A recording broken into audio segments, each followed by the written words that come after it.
Well, I joined Mr. Vick's welding program kind of because I was born into it. I mean, this is my home away from home, if not my home, because I've been here so much. I've grown up in the shop watching kids use these tools to mold and sculpt big projects, and it's just so captivating to see what only high school students could do. So, I mean, I had to join, right? I mean, it was just not even an option for me. I prefer working on bigger projects for our community.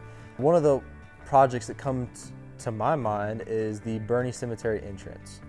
You drive by it every single day and you might not pay it too much mind, but being able to put that much effort into not only restoring but making an entirely new cemetery entrance that, you know, every time you pass it by now, I mean, it just turns heads.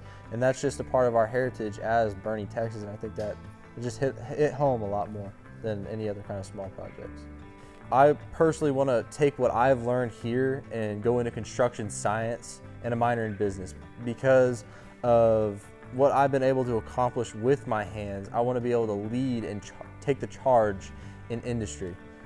My name is Cade Vick, and I am a senior at Samuel V. Champion High School and a proud member of Vick Welding Nation.